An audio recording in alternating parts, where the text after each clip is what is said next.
Welcome, ladies and gentlemen, to Talk Junkies, where tonight is going to be another very interesting night. Again, as is every Sunday, very interesting. Again, I have the pleasure of having Johnny and Jesse in the house, two of my best compadres here joining me with Talk Junkies, just making it happen. Each and every single week, we're coming at you with very great podcast knowledge, all of it coming to you live from my basement.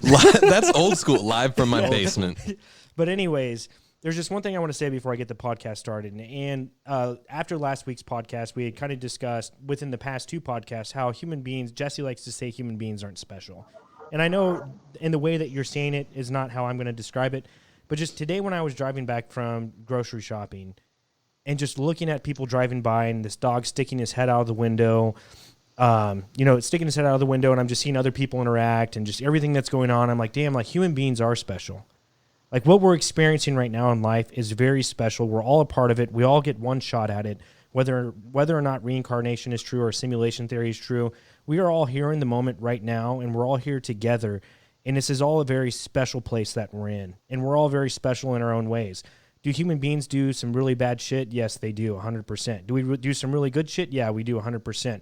But when you just sit back and just look at it and just be unbiased with everything that's going on, life is extremely beautiful. It's a very beautiful place. The people are beautiful. The things we've created are beautiful. I just really wanted to get that out there. But anyways, we have Dan joining Talk Junkies once again for the 168th time. Dan, what is up, brother? Oh man, I'm having a great time. I've been thoroughly entertaining myself. Yeah, well, what's going on, man? What's new in your life? I know you're going through some things right now. Yeah, you've been put in a peculiar position, and I know that you are dealing with that right now. And if there's anything that you can shed light on with that, I know that's specifically why you wanted to come on the show tonight to kind of discuss the processes that you're going on with right now. And, man, we're open ears, and we're ready to listen, and I'm sure all the junkies out there are as well. Well, you remember that I filed that petition with the Supreme Court a while back, right? Mm-hmm. I sent you a copy of that. Yeah. And I filed that back in February. And I got no response from the Supreme Court, so I filed an amended version of that and sent it up to the Supreme Court and called to check on it. And the clerk that was there told me that she was going to be returning it to me because there was all these rules that I had to go through. Well, if you've read that petition, one of the things that I pointed out in there was that there is no other court that is qualified to hear that petition. There's no court that has the authority to do what I'm asking other than the Supreme Court. So there's no point in any other court hearing it. And so we went back and forth about that, and I was calling and talking to her, and she sent it back to me, and when she sent it back, I got hold of it, and I was just like, you know what, I need to just go up there and file this thing in person, because talking over the phone and doing all the stuff is just not getting anywhere. I need to have some FaceTime with somebody and be able to communicate this clearly, because she was getting frustrated and cutting me off before I finished sentences and stuff. So I said, you know what, I just need to do that. So I decided to go up to DC and file this thing. Well, I got up there, and turns out that you can't actually get in to see any of these people because of all this COVID nonsense. But I called her and let her know that I was there in DC, and that, since I couldn't actually get into the office to speak directly to her, that I wanted her supervisor to give me a call. And so I was up there, and I fully intended, when I went up there, my intention was that I was going to go up to DC, and I was just going to stay there until I figured out some way to get this petition docketed. I called when I got up there to set up meetings with Tim Scott and Lindsey Graham and Nancy Mace, even though she's completely worthless. Those are three of the South Carolina representatives Um, and so my intention was just to stay there in DC until I got this thing docketed and it was on the schedule for the Supreme Court to hear. So after I called this clerk back and told her that I wanted to speak with a supervisor, I decided to go and do some sightseeing in DC. And somewhere along the way, the Secret Service started following me around. And I'd gone to a couple of monuments and everything, but somewhere along the way, they picked up on me and started following me around. And when I got over by the FDR monument, I pulled into a parking spot, and I happened to notice this black SUV behind me.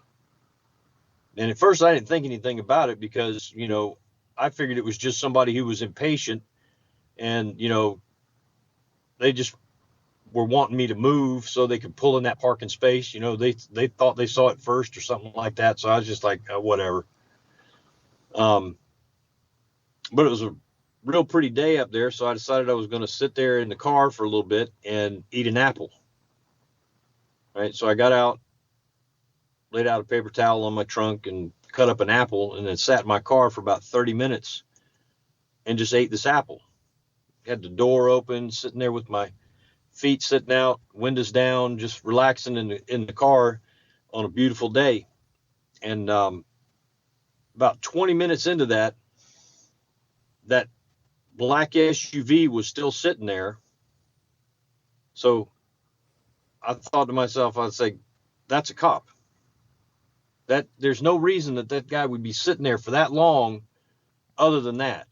And he wasn't right up on my tail. He was about 20, maybe 30 feet behind me, just sitting there.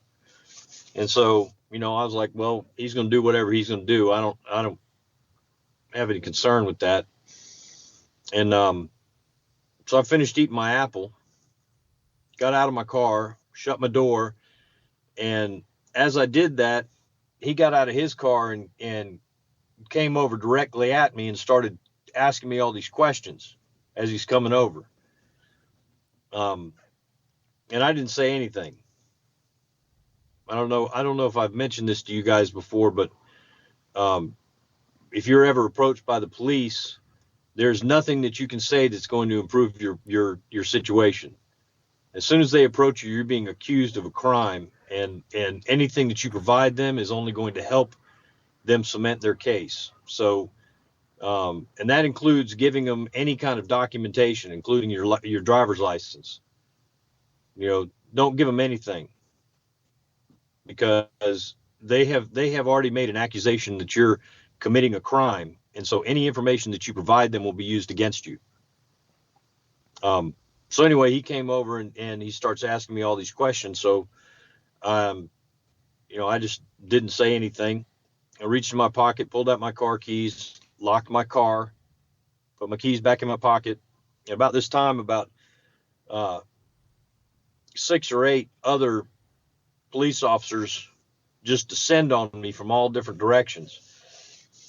So I didn't know this at the time, but while I was sitting there eating that apple, he had called in all these other units. So even though I hadn't been, told anything, even though nobody had approached me or said anything to me, I was being detained long before there was any contact made directly. They had already cordoned me off and made it so that I was not going to leave that parking spot.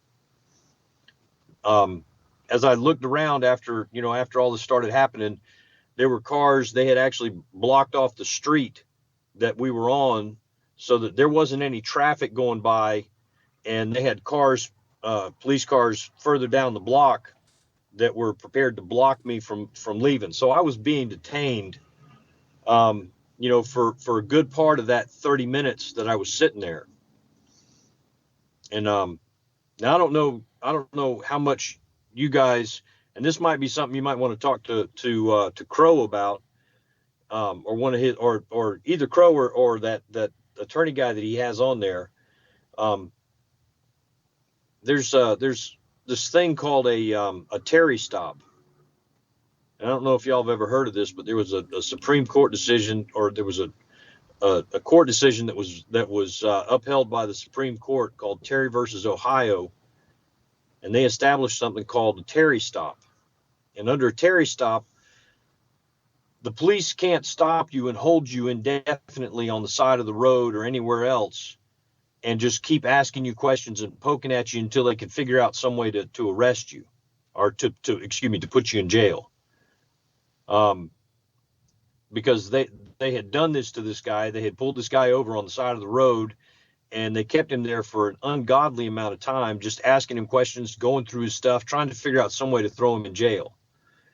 And so the Supreme Court said that that's not legal. And at some point along the way, they came up with, one of the courts came up with the magic number of 3 minutes. That was the limit. Once a police officer has made his approach, he's got 3 minutes to come up with the information that verifies his accusation. Because like I said, as soon as a police officer approaches you, the minute he asks you a question, you are being accused of a crime. And so, like I said, I'm just standing there. There's all these cops coming around, and they're asking me all these questions and saying all this stuff, and I'm not responding to anything. And I just sit down on the hood of my car. And because I'm not saying anything, they start talking back and forth between themselves about the different things that they're going to have to do because I'm not talking, right? Not just the things that they're going to have to do, but the things that they're going to end up having to do to me because I'm not talking. And so while this is happening, they're, circling around my car, trying to look in the windows and everything like that. Now, I'm not a person that goes around. I go around pretty much everywhere, ready to defend myself. And so I normally carry around, my 9mm and brass knuckles. That's my standard, carry stuff.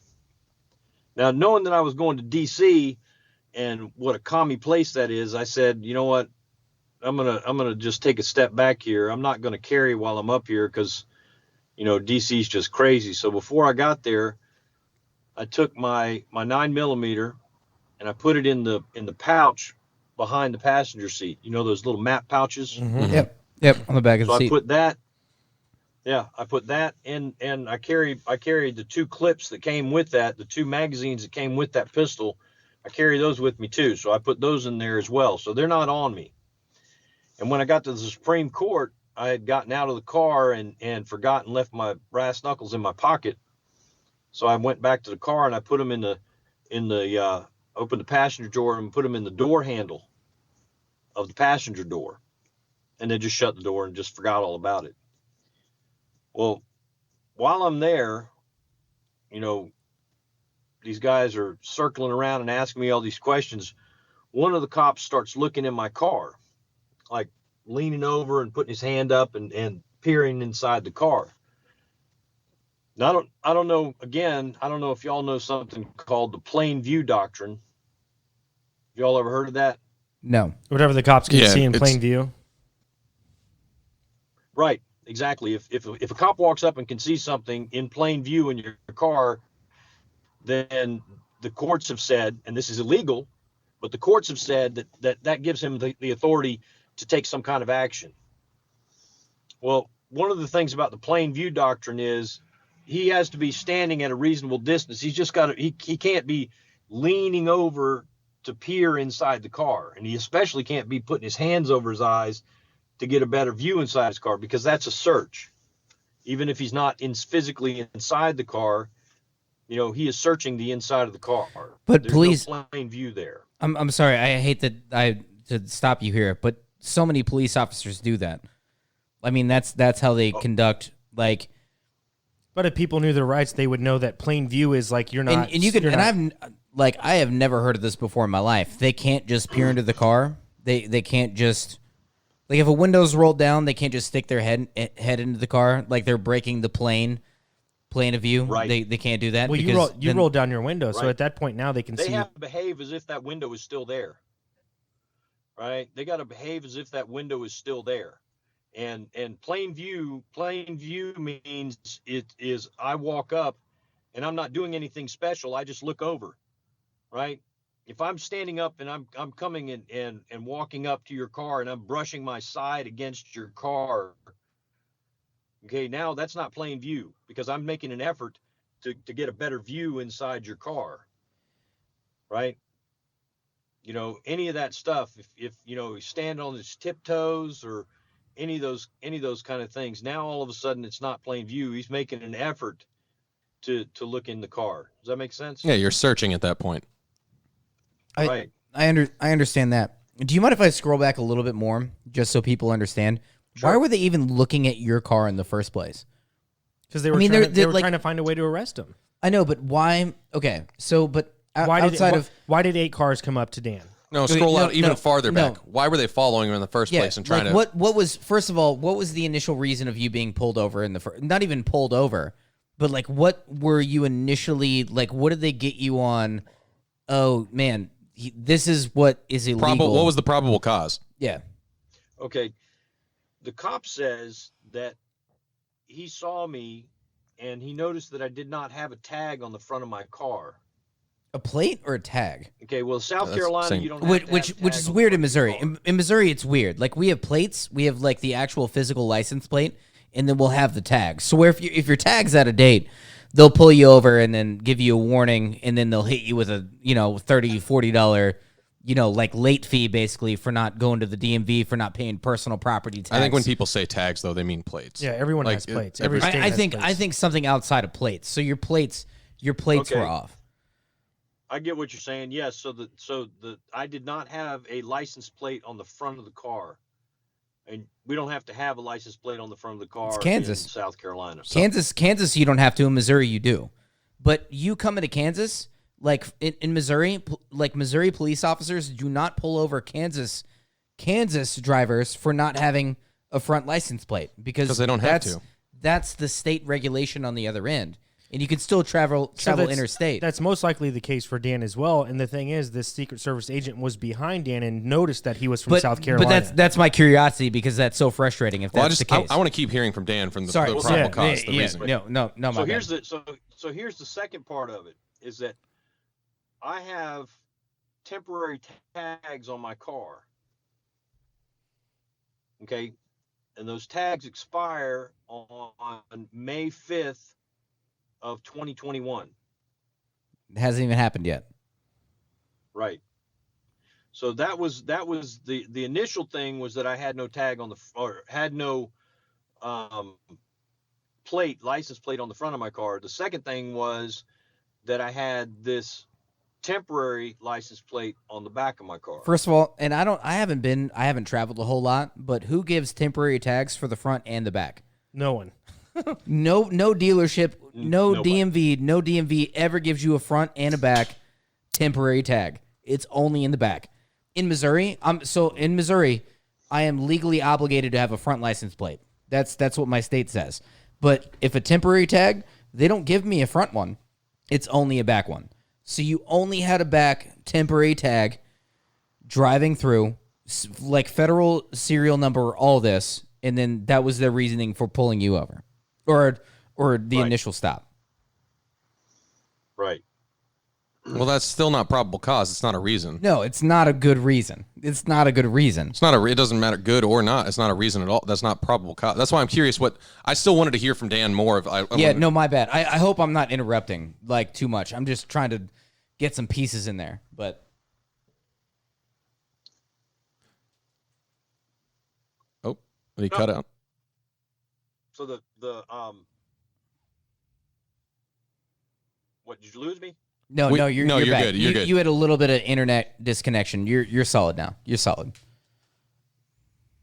Okay, so so now these guys, are circling around the car, and one of them is looking in my window, and he peers into the window and notices my brass knuckles in the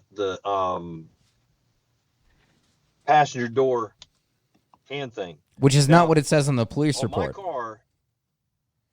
Say what now? That's not what it says on the police report, though. The one that I read over real quick. Right. Yeah. If I remember right, that's not what it said on the police report. It's not what it says on there. It said it obstructed the VIN number, right? Yeah. Right. Which would be impossible because, the VIN number, the space between the windshield and the VIN number on your car, that would have to be a knife blade. So yeah, that was not it. Plus, also real quick. Sorry, they correct me if I'm wrong, and I could be 100% wrong on this. It may just depend on the model of car. Where is your VIN number at on your car? Same place in every car. Yeah, left side. Yeah, it's on the driver's Driver- side. Driver's side. So front that's corner driver's of the- side. So of the he windshield. said the passenger side is where your brass knuckles were, and that those were concealing the VIN number. Right. That's what these guys. I don't even know exactly what it is that they're talking about. He saw them in the door handle, or in the door handle thing of it. And on my car, he'd have to be leaning pretty hard against the window to peer down to see that. Mm-hmm. Because there's a significant space between the top of the door and the door handle on there. But he saw that and he goes, I got a weapon. And as soon as he said that, like 4 cops just descended on me and put me in cuffs and started patting me down and searching me. And, they were acting like they had gotten Osama bin Laden or something. I mean, it's like, I have never been a fan of the police, never. But I'll tell you, when there was 6 or 8 of these guys, and this whole thing was going on, and not one of them pumped the brakes for even a second, I was like, there is no good in any of this. I can't, a few bad apples anymore, because it's just not one of them said, hey guys, you know what? Maybe we need to slow down just a little bit. They just kept like pushing and pushing and pushing, so they have illegally detained me, and they have then done an illegal search of my car. Now they've done an illegal search of my person. I'm in custody now. So they took your put me in keys, cuffs, and they took your keys and they opened your car. Right. So then they begin searching my car, right? And as they're going through my car, that's when they found my 9mm. God, I love that gun. I got a Sig Sauer. Yeah. P229 M11A1. Man. Badass gun. Those are good little conceal and carry Man. guns. The P2. Oh, the P2. That's actually, is that a full size, like a duty size? Now- It's duty size. It's not the full size. The full size is the one that the SEALs and stuff carry, which is I think that's a P226. Mm-hmm. But the P229 is a little bit slimmed down. It's the one that I think the military police carry. But I ended up getting that because I went into the gun shop and I said this is what I want. I want a double stack with a double action, single action. I want it to hold at least 15 rounds, and I want no safety. Right? And it's got an exposed hammer on it too. So, I want to be able to carry a round in the chamber and have a pretty reasonable expectation that that's not going to be a danger to just go off. Mm-hmm. So Now, did their report, and I don't remember this portion because I didn't get far enough in it. Yeah. Did they say that it was in the same spot that you said it was in the passenger side back end in that pouch? Or did they do the same bullshit that you're talking about to where it was placed differently? Well, hold on, real quick before you answer that. I feel like there had to have been body cam footage from this officer. You and can't that get should- body cam footage, man. Yes, that should be That released to the shit's, public. that shit's Yes, art. it No, is. it's No. way after the trial. All of a sudden, you'll get the body cam footage. This is an interesting situation right here, because you're both right. My attorney, when and first off, Jesse, I don't remember what they said in the report about where they said they found it, but it was in the pouch behind the passenger seat. I don't remember where they said they found it. But here's the interesting thing: is that like I said, I got assigned a public defender while I was up there. And as I was initially talking to him, I told him that I said, listen, this is the things I want. I want body cams from all of the officers that were involved. Good luck getting I want all of their radio transmissions for 30 minutes and 30 minutes before and 30 minutes after. You can't get I want that. to know what their supervisors told them. All right. And good luck getting that. And he said, and he told me when he said that, he goes, yeah, we're probably not going to get all that because DC Metro is not, they're not obligated to talk to us about any of this stuff. No, dude, they're always in a position of power. Yeah, it's not like it's not like they're public servants or anything. Right. No. Yeah. No, they're always in the position of power to defend hold on. them. Like, I'm sorry, I don't want to get frustrated Jesse, yet. I got something good for you. But I was arrested by the Secret Service, and the Secret Service is under a different set of rules. So we did a FOIA request, Freedom of Information Act request, to get all of the information pertaining to my arrest. So the Secret Service is obligated by the Freedom of Information Act to release all of that information. So you'll see all of that. So that's, well, we'll see. We'll see whether we will or not. I mean, they're supposed to release it. So if they don't, they're going to have a very good excuse for it, or it's going to be another thing where they're going to be getting themselves tangled up with the court. Oh, the battery wasn't working on my body cam that day. Right. I just don't see how I don't see how you could stand in front of a judge unless the interesting thing is that Go ahead. Sorry. they do it all the time. They stand right in front of the judge and lie to him all the time. Oh yeah.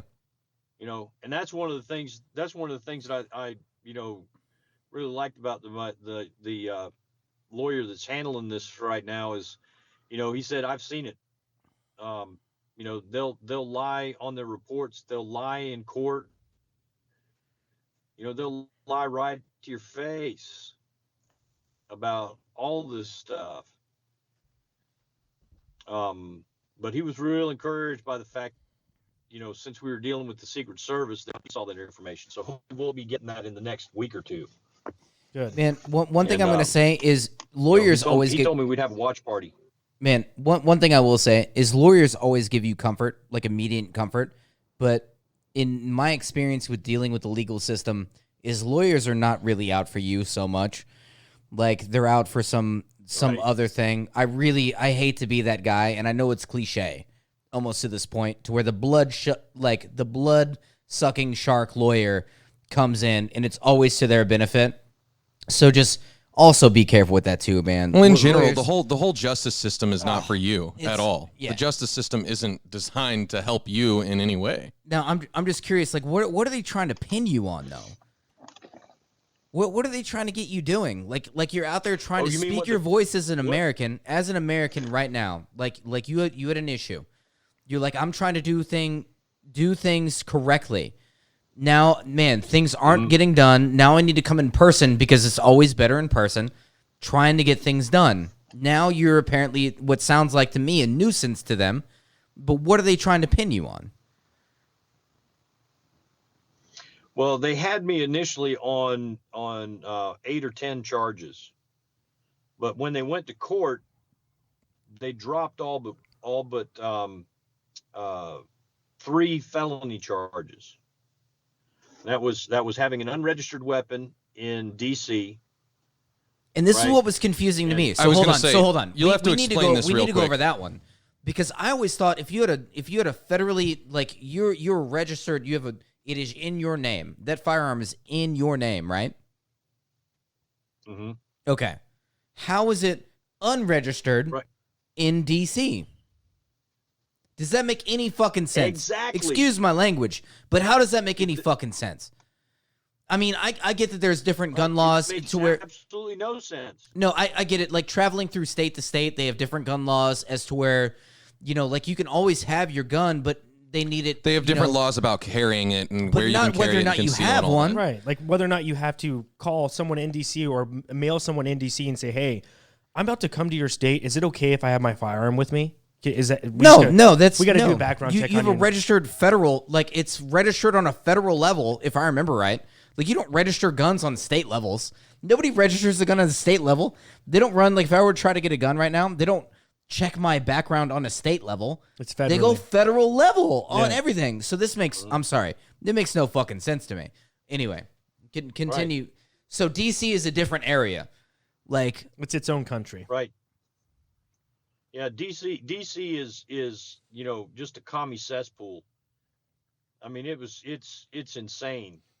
But yeah, so their thing is that if I wanted to come to DC and exercise my Second Amendment rights and like I need to properly protect myself in one of the most dangerous cities in the world, that I should be able to do that. But DC says that there's a 6-month waiting list just to get your application in to register your firearm in DC.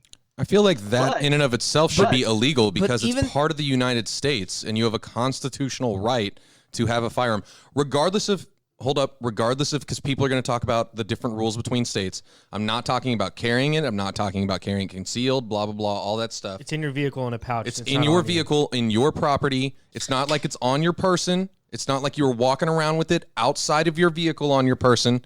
It is in your property, in your vehicle, under your control or whatever. It is your handgun, your registered firearm that you have every legal right to own.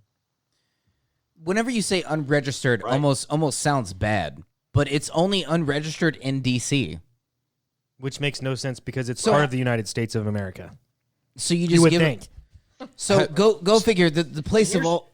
Oh man, I'm sorry. No, continue. Here's the insanity. This is just think about this little piece of insanity. Okay, if I was to drive from Virginia to Maryland and go through DC, and I happen to get stopped for a traffic stop, I could get the same charges if I was carrying that pistol. That's absurd that you could get an unregistered weapon, even though I'm not planning on stopping. I'm just driving through. The fact that I'm in DC, this is how insane this law is. The fact that I'm in DC with a weapon, a gun that is not been registered with DC is enough to get you charged. Who does it protect? On top of that, what is this bill? Who does it protect? Well, I'm more curious. I think it's obvious. I'm not curious about the protection part. I'm more curious about. Hold up, have you or your lawyer? I'm just curious for the viewers out there and myself. What does that legislation look like? Like, what is that law? Like, who passed that law? Where is that law? Is that a state law? Like, what is that law? Well, they're not a state though, right? DC is not a state. No, Maryland's a state. That's what I'm saying. Where does this law? But they're talking. It's not Maryland. Like you could go through Maryland. That's not what I'm saying, Jesse. That's not what I'm asking. I'm asking where this law. I'm not asking where, as in like. It was an amendment that was passed throughout the state somehow. That's what I'm asking. But like, only in DC. I want to see this legislation and how it's written. I don't know how that legislation is illegal. That's why I'm saying I want to see that legislation. This is one of the interesting things about DC is that in the Constitution, the District of Columbia is a 10-mile square area over which Congress may exercise exclusive legislation. Okay, so that's what I was curious about. Oh, okay. Right. Congress passes laws for DC, and we've let the government get so out of control that they basically pass whatever kind of laws they want for their little kingdom in DC. It's like the Vatican. And hold right? up, the scary how similar is it to the Vatican almost? Like It's about the same. Okay, That- so that's hold on, how hold on. I view it. I mean, we're trying to do this within an hour, man, because I don't, you know what I'm saying. So, what are the other two charges that they tried to get you on? I'm assuming one is maybe the brass knuckles, or I could be wrong, but No, the brass knuckles are not in it at all. They're not part of this at all. that's what they got me. The other two, now y'all are gonna love this. If y'all love that first charge, you're gonna love this. The second charge. Now y'all remember the criteria I had for that gun I bought. Yeah. One of the things I told them was that I wanted a double stack. 15 that rounds. held, at least 15 rounds, right? Well, a magazine that holds that many rounds is illegal in DC, and it's a criminal charge. It's a felony. Even though those are not modified magazines, even though those are the ones that are sold with that they're manufactured for that gun. That is the standard magazine that comes with that gun. Oh, so it's a loophole to make Right? guns It illegal. holds- Right. It's a loophole to make So a gun it's illegal. 15-round magazine that's standard. It's Now, just I a will say- loophole hold to make up, guns hold illegal. up. That was the other charge. I'm real quick on that I'm charge. having a high capacity magazine. On that charge, I With a have to, 9mm, which Hold how up, much damage hold could up. you really do with a 9mm? on that charge, I do have to play devil's I can advocate do a here. lot. Yeah. Yeah, if you're accurate. I mean, you got to be accurate, but I'm going to play devil's advocate here on that one. And I would like to preface this by saying I do not agree with this law at all, but simply to look at it from the other side, I don't agree with it. it had I to know happen that- in the podcast. I know that it needs to be brought up because, for example, that is a law in California. They specifically make and sell guns that are cut differently or whatever, modified to where you can only have a 10-round magazine because a 10-round magazine is the maximum you can have in the entire state of California. And when I'm looking at purchasing firearms, those are options. There's literally a regular version and a California version. So to play devil's advocate here, not saying I agree with the law, just saying that if that's a thing, I can see there being the equivalent thing in DC or wherever, Sure. whatever state wants to do it. You know what I'm saying? Yeah. Not saying it's right, not saying I agree with it, but I actually, out of the two charges you've mentioned, I actually, for lack of a better term, understand that charge. Not agreeing with it, understand it. But he's not buying the gun. He's I'm not, Johnny that's not said what I'm with it. saying. Yeah. You can't. He said understand. Jesse, if you have a 15-round one, you can't take that into California. That is illegal. 10-round magazine is the maximum you can have. If the moment you bring 15 rounds into California, Wait, is it illegal? Is it illegal for you to take it into California, or is it illegal for you to buy it in California? it's illegal for you to possess it in California. You cannot possess more than 10-round magazine in California. Sure, yeah, they banned high capacity magazines in Yes, California. it They is were the- illegal to possess. Yeah, they were the first state, I'm pretty sure, to do that. Yep. And right now, I think they're the only one. Yeah. So hold on. So Dan, you've mentioned two. What's the third one?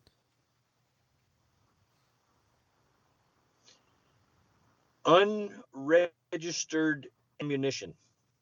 What? You have to register your ammunition in DC. Jesus Christ. So you have to register your gun. And it's a felony. You have to register your gun and then register your ammunition with that.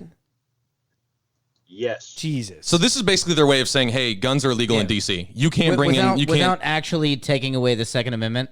Yeah, They're guns are illegal taking in away DC. the Second Amendment in some way.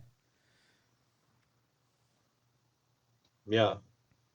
I mean, they have effectively done that. And made it a And felony. the- Not even like a state criminal charge or a misdemeanor or anything like that. It's a felony. You're back in Carolina, right? You're back in the Carolinas, right? I am. Yes, I am. That was a whole deal in and of itself. Because Are you going to be tried? Are you going to be tried? Arrested. I'm sorry to interrupt you. Well- Do they plan on trying you in the Carolinas, or are they going to try you in DC? Because that's massively different. Oh no, it'll be in DC. Got to be in DC. Yeah, it's going to be a trial in DC. Because that's hugely different. Because the judges out there will be like, "Oh man, what the fuck? Like this is like nothing." But then you have DC assholes being assholes, and man, my heart goes out to you. I'm not a big prayer, and I'm not big on religion, but I'm gonna pray for you because those motherfuckers, man. Right. And see, that's why I'm saying that I believe it's very important for me to get the story out and get people thinking about this stuff, because my situation in many ways is unique, but it's not something that um my situation is one that a lot of people could find themselves in very easily, because somebody who's in a camper that's going through DC Yeah, that's that crazy. just happens to have a gun, right? They get pulled over, and the cop just decides this one time that he wants to search the whole thing and finds it. He could have himself in the same situation that I'm in. But you could be duck hunting up in Maine, and then Just, you just going just through DC with a shotgun that isn't registered. And how else do you get your shit? Like I don't know. I guess you just go around DC. Avoid DC. So or you go into DC, you're passing through, just like you were saying, Jesse, you're passing through and you decide to stop in and see a friend of yours. You're not even staying there. You just stopped in for a couple hours to see this friend of yours. And then the next thing you know, the cop decides to pull you over for some reason and, searches your car and finds this magazine. Enrique Tario, who's the or whatever of the Proud Boys, he got arrested going to DC on January 6th because he had high capacity magazines that had no ammunition in them, and he didn't have a gun that they went with. He got arrested just for magazines. Yeah, it's ridiculous. That makes a lot of sense. No, I mean that makes perfect sense, right? Just gun magazines. empty gun magazines. You might as well in DC. They might as well start arresting people for paintball guns at that point. Yeah, those are probably illegal. So I mean, we went through all three of the charges now, and in my opinion, it's completely un-American, and just in my opinion. I feel like even if you were in a DC court and if there were a jury, I would hope that jury were able to see the picture that we just saw. But specifically, why were you targeted, do you feel like? I mean, because if you were legitimately pulled over in this spot and you sat there for 30 minutes, you ate an apple. Think about the manpower that they spent on tax money to apprehend you. Oh, like how much that fucking takes. This is in DC during some heavy tourist time, right? So when they were putting me in cuffs, one of the guys jerked on my shoulder and tore my rotator cuff and strained a tendon in my bicep. So that was bothering me. And of course, they had me in cuffs sitting on the curb, so I was in a stress position that was really kind of working on me. My blood flow and everything like that. So when they got me up, I let them know that, I was not feeling well, and I had this, so they called the paramedics to come over, and they came over in this big fire truck. The paramedics did, and they came the wrong way up the street. They had this whole area cordoned off just for me. They had Secret Service, DC Metro, and the Park Police, the U.S. Park Service Police up there, all to answer for this one thing, this one guy eating an apple. Man, just imagine being that Secret Service agent who's just right behind you waiting for 30 minutes, and he's just like, man, we got this guy, he's eating an apple, he's got a long beard, he's wearing a cowboy hat, and I just don't know what's really going on with this guy, but I need probably like 6 to 7, maybe 8 more cops. We need to block off the area, get a couple fire trucks and a couple ambulance just in case, because this guy's a nuisance, man. I don't get it, man. I don't get it. I was so dangerous that they were able to completely entrap me in that little, right? They had me completely surrounded, and were able to all descend on me without me figuring out anything except the one guy behind me. The whole thing's a joke. The story actually, it just keeps on going, because once they first took me to this place that I think was a a facility that was run by the Secret Service, which was pretty sparse, right? I didn't have access to any food or water or anything like that. They had me in a cell by myself that just had a toilet in it, but there wasn't any faucet or anything to get any water or anything out. It held me there for a number of hours. And then they sent me to this other place that was like a dungeon. This place was filled with roaches. It had no air conditioning. It was about 98 degrees inside there. They had a backed up toilet that they refused to fix. And there was about 14 other guys in there. I mean, it was absolutely disgusting. The little bit of food that we did get while we were in there literally had roaches in it. They brought it to us in little brown paper towels, and you open it up, and the roaches there's roaches in it. It was crazy. I mean, you feel like a free American citizen, right? You really feel like the government's working for you and like a free American citizen that's just able to. I don't know where you're at, Dan. Oh yeah, the government. But I mean, like right now, the connection right now isn't the best. Like with how we're communicating right now, and the story that we're kind of having right now, I feel like is very important. There's been a lot of critical moments within this podcast where it's kind of hard to understand you, and I mean, kind of don't you feel that way as well? I wouldn't say. I mean, yeah, it's cutting in and out on a couple of moments. I wouldn't say we've missed anything really. No, I'm just saying, man, it's really important. I want to give this story its complete justice, man. I'd 100% be willing to have this conversation again, more in depth here in a couple of weeks or whenever Dan wants to come back on again. And whenever you have a really good connection. I'm not trying to end the podcast right now by any means. I'm just saying specifically the past few moments you've been cutting in and out, and it's just. I feel like you have a lot of important stuff that's going on right now that needs to be clearly heard and not like spaced out. No, I agree. I get what you're saying.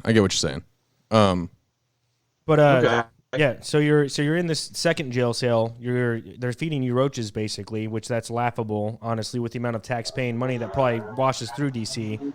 Is that the last place that you ended up at? And how long? Yeah, that was the last place.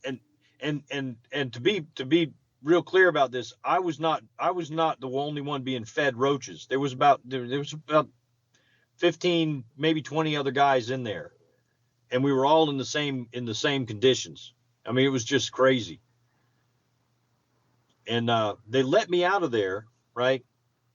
They let me out of there with this little ticket for me to go and get my property, all my property that they'd taken off my person.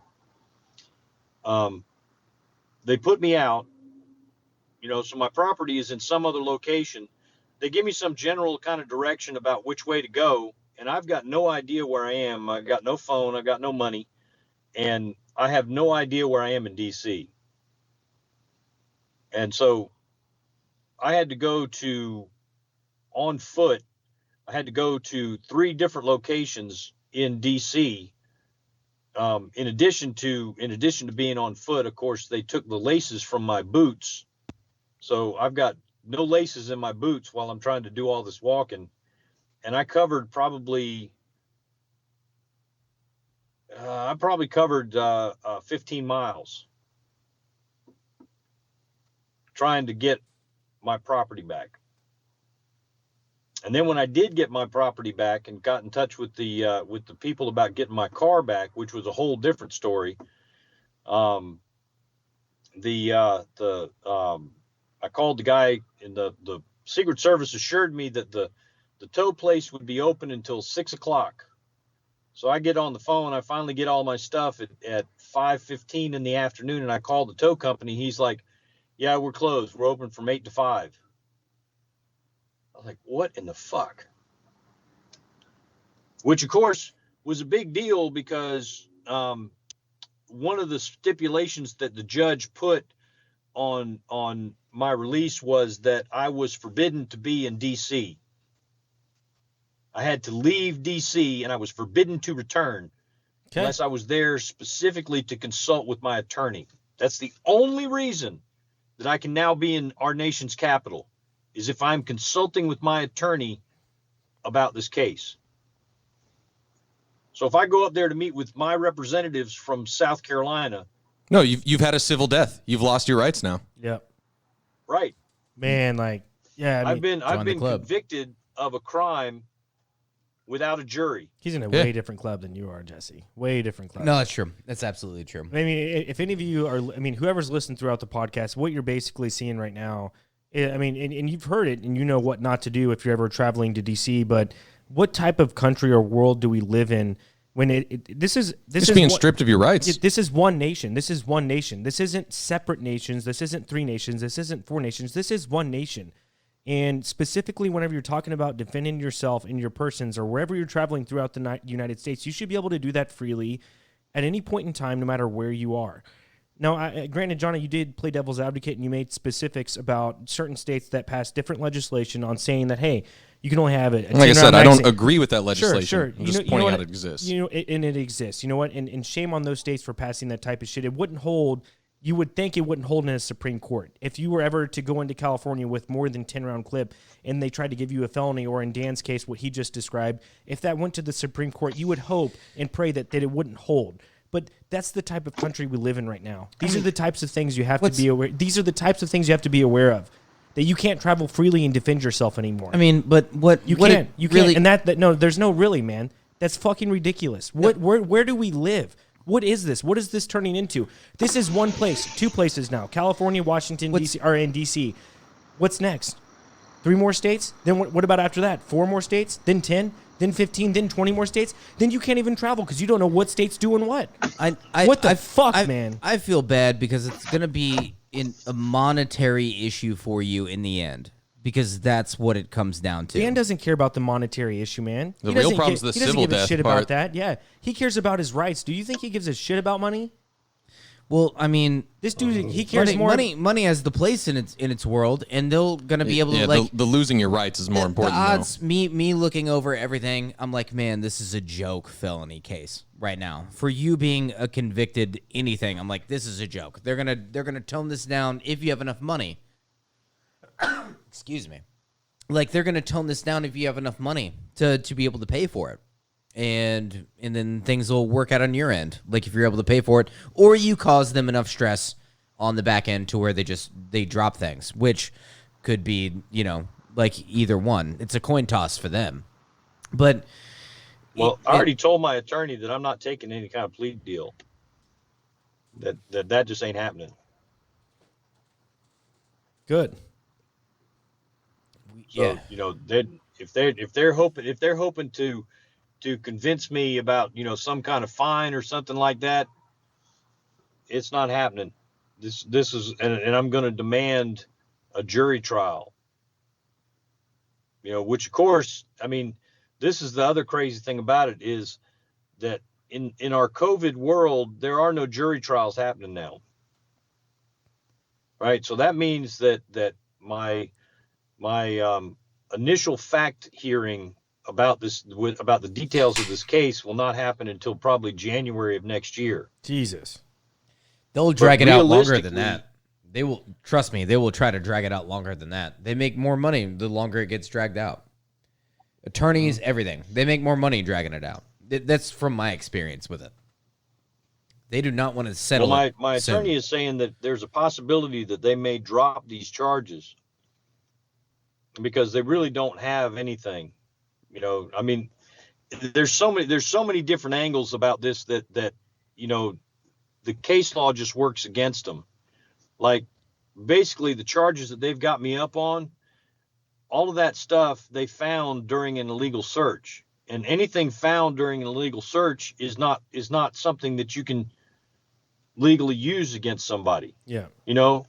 If they had performed an illegal search and found 200 kilos of freaking cocaine in my car, they would be shit out of luck. But they didn't, man. No, that's not how that works, actually. That's not how that works. I mean, What do you mean? legally it is. They get around it, but legally, Dan's correct. That's not how that works. But Right. hey, Dan, real quick. I think you did something that's amazing that so many Americans need to hear in protecting their rights whenever it comes to handling the police is don't fucking talk to them. Do not talk to them. It is your right not to talk to them. well, you handle this, and I'm sorry it's difficult for you in doing your job, but I am afraid of what you're able to do with this. They already have so much power. The last thing I'm going to do is allow you to manipulate me. I guarantee you they're prepped on conversations to get you to incriminate yourself. They had right? 30 minutes. How much of that fucking has happened throughout American history, documented American history? They make literal episode documentaries on people being screwed over by police in interrogation level shit. Don't fucking talk to them. Sorry, you might be a good one. You might be the one good one, and I'm really sorry though. I don't trust you. But Dan was dealing with a different breed, though. He was dealing with Secret Service. That was the initial. But you handled it well. He was dealing with the lion. Do not talk to these. The lion of police. Talk to these fucking people. Do not talk to these people. Be like, if it comes down to it, if you're going to arrest me, well, I'm not going to say anything. Just arrest me. Yeah, arrest me, and I'll get my attorney. We'll handle it from there. My car's locked. You're not getting inside. Here's some important things to remember about this stuff, too, is that the minute that a police officer approaches you, you're being accused of doing something wrong. That's an accusation. The minute that they come up to you and they begin to ask you questions, that interrogation that they're involved in is a fact-finding mission. They're trying to get information to support the charges that they've already made up in their mind. Now, you were busy doing something in the course of all this, and you were stopped. Now, I don't know if y'all have ever heard of this before, but there's something called cardiac arrest. And cardiac arrest is when your heart stops. So we're going to be real simple here, and arrest means stop. So if you're doing something and a police officer stops you, that is an arrest. You are under arrest. It's not when he puts the cuffs on you. It's the minute that you are doing something and he interrupts you from doing that. He stops you from doing that. Driving your car, walking down the street, talking on the phone. Anytime that your activity is interrupted or stopped by a police officer, you are under arrest at that moment. You have been accused of a crime. You are being investigated. The Fifth Amendment says that you don't have to participate in your own conviction. You don't have to give them any information at all. Right? The Fourth Amendment says that in order for them to be able to come over and do any kind of search or be able to take you into custody or anything, they've got to have a warrant beforehand. They got to know what you've done before they come and harass you. Real quick, the Fourth Amendment, does it specifically say cops or police, or does it say government? Or it said this is what it says. It doesn't say about government or police. What it says is the right of the people to be secure in their persons, houses, papers, and effects against unreasonable searches and seizures shall not be violated. Right. So, I mean, like, what I'm specifically trying to... And here's the second part. What? Go ahead. No, you're good. You're feeling it. And it says, and this is the second part that's really important. So the first part is an absolute prohibition on unreasonable searches. So unreasonable searches are only in the first part.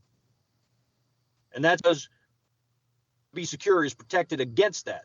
How is it protected?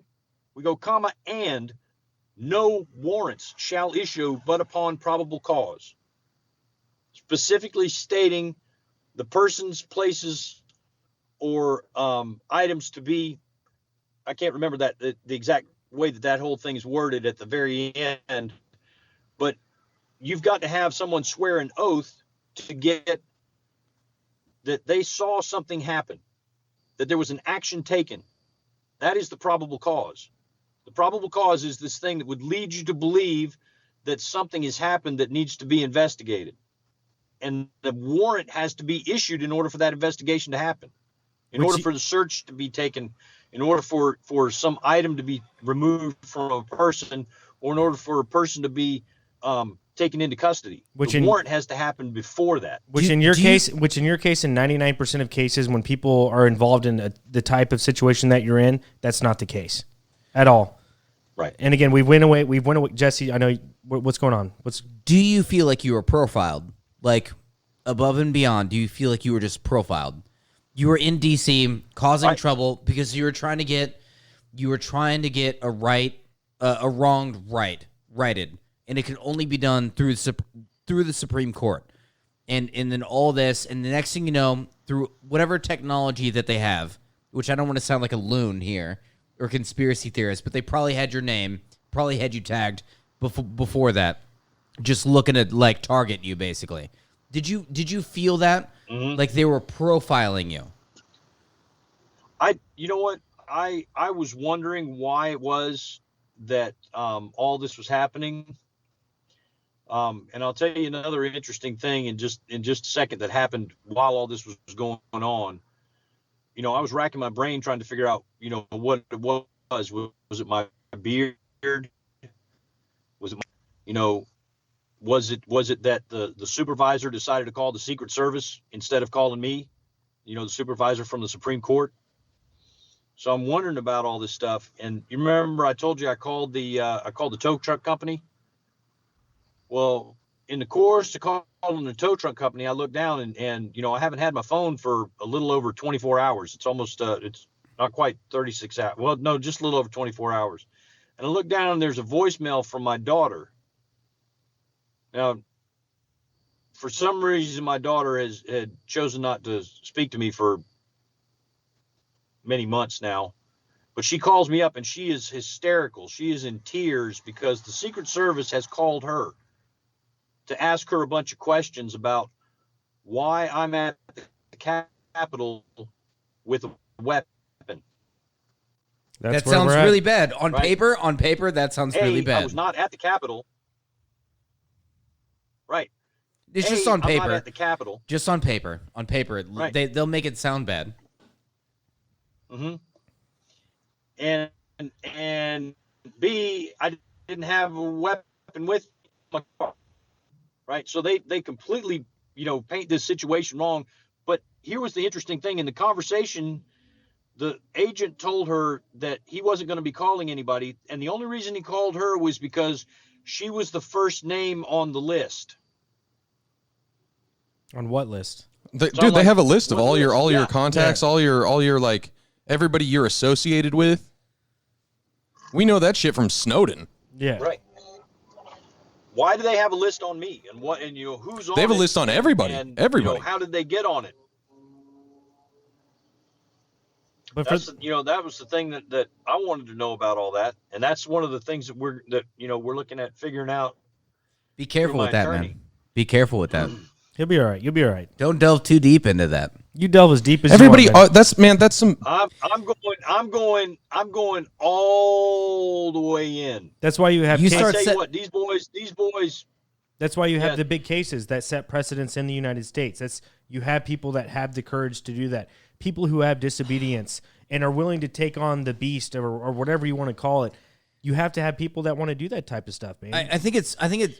Oh man, we don't have time to get into this. No, man, I literally cannot get into this. Yeah. And I really want to like take it somewhere else, but there's no way we have time for this. No, we're already at an hour. So at the same time, I don't want to be misunderstood. I'll tell you what, boys, this is what I'll do. I will definitely make sure that if the next time that we get a chance to talk, that I'm someplace where I've got a better connection. I'm doing some running around tonight and so, you know, it just ended up being like this. I thought it would work better. You're good, man. No, this was solid. It's still good. Cuts out here and there. No big deal. No big deal.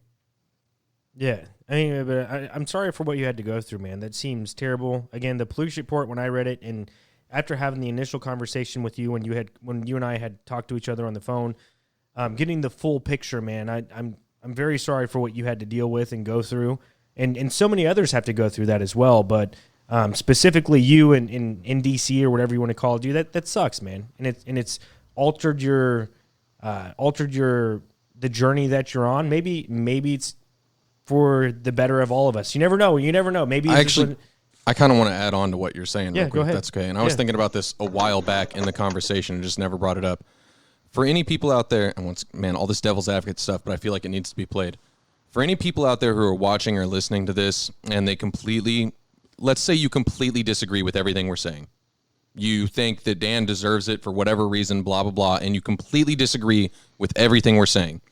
Something I want you to think about is the fact that it could, even if you disagree 100%, it could have been handled so much differently there could have been other routes around this and getting him out of DC and being like, hey, here's the law, don't do this, blah, blah, blah, without the felony, without all this stuff. And the other thing that people don't think about is that this is a real quick money and paperwork thing for them that goes away. It's just part of their job. They don't see how it affects Dan as a human being. And I'm not even going to use Dan in this next one. I'm just going to say person X. But person, oh yeah, I am coming through a little hot on there. My You're bad. good. You're good, bro. But person X, whoever it is, let's say you're the person who gets pulled over. There could be someone weaker than Dan going through this same kind of thing, going through it for months, spending money on it, having his kids detached from his family, all this different stuff. They end up killing themselves or doing something horrible like that. Like, this changes people's lives for something so small that can be avoided. So even if you disagree with everything we've said tonight, this directly affects Dan, just not on a legal level, but on like an emotional a person X on an because I can't speak for you. Man, it's got to be rough. Like whoever's you're so going through it, like on an emotional and personal level, like this is it's unhealthy to do this to people. And again, and I think I wanted to say earlier, like we've allowed, and I'm not saying defund the police or anything like that. I'm not on that train. But and we've had multiple podcasts that something needs to happen and something needs to be different with the way that the people are policed. It's the feds. Fuck the feds. It's not even no. Fuck the Hold feds. on, let me finish. I'll say fuck the feds all day long. I don't give a shit. Jesse, Fuck the feds. you will get your turn. I promise you. It's not only the feds, but it's police officers. Something needs to change with how these people interact with us, and like we said earlier, it's serve and protect. It's not the other way around. No. It's not the other way around, and it's frustrating. There are so many videos you can watch out there where you're like, what the fuck? Why are these police doing this? And you can sit there and name off all the instances that have happened throughout the years. And it's not just black people, it's white people, it's all people in the United States. Something has to change with these people, man. They have ultimate authority. They literally put on a uniform, put on a belt, have a badge, and put a gun there, and they take 60 hours or however many hours training, and now they are above you. That is not the case. They also Minority Reported your ass. Like, if y'all have seen the movie Minority Report and we think it's like science fiction where they see the future and they stop crimes before they're committed, that's what they did. They assumed you were going to commit some kind of crime, and they just said, you know what, screw it. We'll hit him with this and this. He was a nuisance. He was a nuisance. No, but I'm saying he was a nuisance to the fucking federal government. Yeah. So like, hey, how can you hit this guy? Yep. And then did what they did. But they're stopping stuff before. I don't know. Maybe I'm wording it weird. It's just, man, you can't do anything anymore. If you think you're free, you're not fucking free. Yeah. You have the freedom to pretend you have choices. I mean, how many inches away do you think right now that we are away from like North Korea?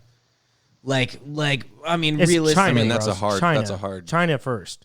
North Korea last. That's like last. I know, but we're getting on that page. Yeah. To where the government will take care of it. The government will take care of it. No, we'll just trust them to fucking do it. I'm Jesse, sorry. I was going off on some weird shit. Did you have anything else? I mean, because we got to end the podcast. I mean, it's a little over an hour, and we had a lot of good stuff. I don't want to overthrow No, it. man, But my heart goes out to you. My heart goes out to you. This is the last thing I wanted to say. My heart goes out to you. It's really difficult dealing with the bullshit that is our government, misrepresented so heavily as to what it actually should be. And man, I'll be thinking about you over the next couple days, and I hope everything works out, man. Like, my heart goes out to you. Well, thank you. That's I all I have appreciate to it. say. But listen, I want to give you this little tidbit here. Remember, I said that I was going to go up to DC, and my intention was to stay there until I got this thing docketed. Okay, it was my intention to go and pick a fight. No, Okay, resilience. I didn't go up there, and I didn't cause trouble. Okay, I didn't cause any trouble or anything like that. But I was up there. And my feeling was to keep pressing this thing until I got a reaction. Okay, and so I fully expected to get something different, but I got a reaction out of them, and I'm gonna keep pushing it. Now that they've come at me, it's game on. I'm coming at them with everything I got. So, I'm going to be suing these guys individually, and I'm going to sue the different departments as well. And we're going to see what happens. good luck, man. I hope, yeah. But I'm all good. I hope for the best I for really you. appreciate y'all thinking about me. I'm really all good. No, Good. and that's But you're right. There's a lot of people who go through stuff like this, and they do not come out better on the other side. There are people who get PTSD from this type of stuff. That's the point that I was trying to make earlier, is that, like I was saying, even if you disagree with everything we've said, the truth is this affects people's lives for years. This isn't a 2-week thing. This affects people's lives for years over something that they won't lose a night of sleep on. Been that way. Right. Anyone who has any type of power, this is just the way human history works. It's sickening. Yeah, it is. if you think we're separated by race, It's not. That's laughable. or anything. That's laughable. This is a ridiculous thing. It's wealth. It's wealth 100%. And it's In government. it's so poorly done. Well, we could go on with that for a little bit, but Dan, I truly want to thank you for joining us, man. It's always a pleasure to have you. Thanks for telling your story. Yeah, thanks for bringing your story to us. I greatly appreciate it. Again, getting the full context of what you went through, I greatly appreciate that, man. Because Y'all are my boys, man. right back We've at been you, doing man. this for a little over a year. Did y'all know that? Yes, sir. Wow. We've been man. we've been together for a little over a year now. That's Yes, crazy. sir. We're We're on that list now. Hey, we have like a 5 or 6 day vacation in August. We may not go to Utah, man. We may make our way to the East Coast and see you. Hang out in the Carolinas. Yeah, Y'all would like it. Y'all would really like it here. we'll talk about it, man. We'll let you know. Oh, we will. I'd love to see the Carolinas. Oh, hell yeah! And then see Dan with that. Let's go. All right, brother.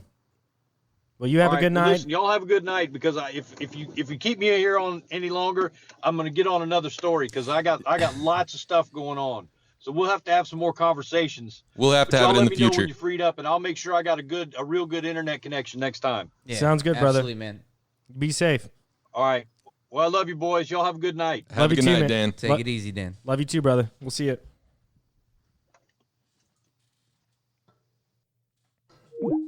There you have it, ladies and gentlemen. Dan, originally from the Constitutions of Us on Facebook, but I don't think that page exists. It may still exist. But anyways, a very interesting story, and the best thing that you guys could do is just let us know what you think in the comments below on how you felt like Dan was treated, just based off the story that we were told. You know, and just go from there and just give us your input, and that's really, go ahead. Absolutely. But I'm there's so much that stems from that. That's a whole nother podcast, man. Yeah. I'm not getting into it, but I'm man, so much stems from that, to where everybody should be able to feel that viably, and then gather something from it, and then there's so much The trickle that down story. The trickle down effect of gun legislation here in the United States, I think, is very scary, and a lot of people need to be aware of it. And it's happened in a few states, and you're only going to see this continue to trickle down, and it could take hundreds of years, but the fact that it's going to happen and eventually it will happen, that's the scariest part. And unfortunately, he's at the forefront of what's happening with this trickle effect, and he's feeling the ramifications of it. Eventually, anyone who loves to own a gun or wants to have a gun, they're eventually going to feel what Dan feels. And man, this isn't even all about guns either. This is just about so much. Yeah, no, yes, there's there is, so yeah. much there in that There story. is. But there was so much absolutely specifically there. if it hasn't happened to you, if you're like, oh, I'm a good kid, I'm a good person, and I'll never be involved. It's not. It's got nothing to do with that. It can happen to anybody. It's an if and when thing. I mean, it's a win thing more than anything. Because we allowed it to happen, and we'll leave it there. Let's leave it there, man.